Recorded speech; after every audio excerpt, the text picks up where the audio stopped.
When we're trying to lose fat, I think we should focus more so on an energy deficit over a calorie deficit.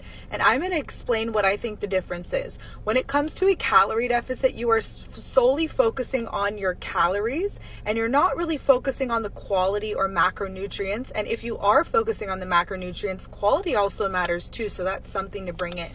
But when you're focusing just on that, giving your body less food, I don't think that's the way. I think the way to create an energy deficit is that you could be eating pretty much the same amount of calories that you're eating right now, but you create a greater energy deficit by making more of that protein. So putting in as much protein as you can possibly eat into the calories that you're already eating.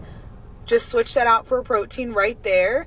When you up that, that's about 25 to 30% an extra thermic burn, an energy burn that your body has to work and digest. So if you're eating a low protein diet or even a high protein diet, but it's processed protein, just switching out that for whole animal source protein. And you could figure out ways to do this if you are a vegetarian, but I'm not going to go into that right now. Not fully against that, but if you put protein, whole protein as it comes from nature, right there, that puts you in a greater energy deficit. And so when it comes to then the processed and refined carbohydrates, and whole wheat bread is a processed and refined carbohydrate, okay? I just want to put that out there. There's a lot of processed carbohydrates that we have been told are healthy and necessary for us. I'm sorry, but whole wheat bread is not necessary for the human body and is actually not helpful if you are in a metabolically inflexible state. I'm not saying to cut it out fully, but that should not be the focus. First, the focus should be getting that protein in and then switching out your processed and refined carbohydrates as much as possible. Hold up. You don't have to cut them all out. I'm just saying they should be last priority.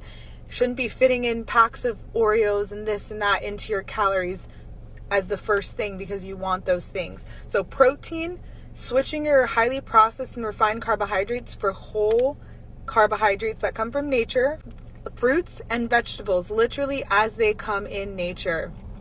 However, caveat to that, if you are metabolically inflexible, there might be nature's carbohydrates, if you're consuming them in really, really, really high amounts, that are keeping you metabolically inflexible, and that doesn't mean it's just going to magically stop you from losing weight. However, it can lead you to being more hungry. It can lead you to not having enough energy, and so these two things can lead you to feel like you want to eat more. And so I'm not saying they're going to just inherently make you not lose fat.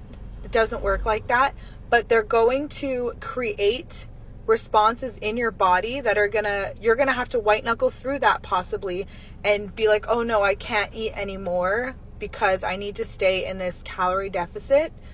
But if you focus on the energy deficit, focusing on the quality, focusing on thermic effect, and then by doing that, your cellular energy is actually better and you are like, ooh, I spontaneously want to move around. I have no resistance to go clean the house right now. I want to go run around with the kids and play with them. I want to go out on a walk. I don't want to just lay down and scroll through TikTok. So I'm just saying that we should focus on an overall energy deficit rather than focusing on a calorie deficit, because I see a lot of people doing these calorie deficit, what I eat in a days. It is a lot of processed and refined foods. And yes, you can eat purely just donuts and you can lose weight.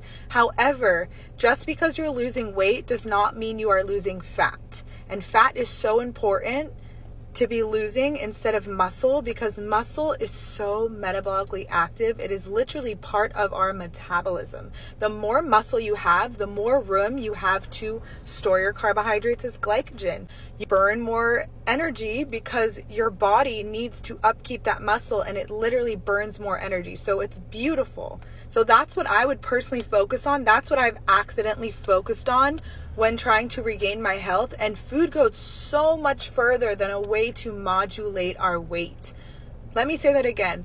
Food goes so much further than a way to purely just modulate our weight. Food modulates your mental health. Food modulates your short-term health outcomes. Food modulates your long-term health outcomes. We're about protein first, getting the healthy fat, prioritizing what your body actually needs, what is actually essential to your body to thrive, because we can survive off of almost anything. But what do you need, baby? What do you need to thrive? Okay, I'm so passionate about this. Let me know if you have any questions.